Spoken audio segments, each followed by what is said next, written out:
ગત તારીખ 27/5/2025ના રોજ અત્રેના ઈચ્છાપુર પોલીસ સ્ટેશનમાં એક બાળકી સાથે દુષ્કર્મનો બનાવ ધ્યાનમાં આવેલ હતો, જેની નોંધ લઈ ઈચ્છાપુર પોલીસે ભારતીય ન્યાય સંહિતાની કલમ 137(2), 87, 64(2)I, 65(2) તથા અન્ય વિવિધ કલમો તેમજ protection of children from sexual offence act 2012ની વિવિધ કલમો હેઠળ ગુનો દાખલ કરેલ હતો. ઉપરોક્ત બનાવની વિગત એવી છે કે આ બાળકી તેમના રહેઠાણના સ્થળે કે જે ભટલાઈ ગામમાં આવેલું છે ત્યાં રમતી હોય.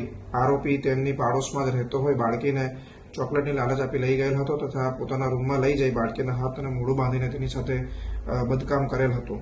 ત્યારબાદ બાળકીએ આ બાબત પોતાના ઘરે જણાવતા બાળકીના માતા પિતા બાળકીને પોલીસ સ્ટેશન લાવી આ અંગેની ફરિયાદ દાખલ કરાવેલ હતી અને આ આરોપી નાસી ગયેલ હતો.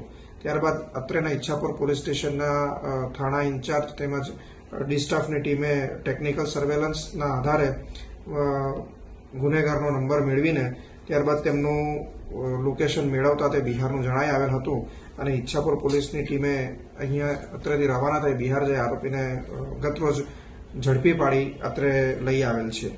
આરોપીનું નામ પૂછપરછમાં તેણે જય મંગલ ઉર્ફે બાબા અભિલાખ પાસવાન જણાવેલ છે અને તે બિહારનો રહેવાસી હોવાનું જણાઈ આવેલ છે.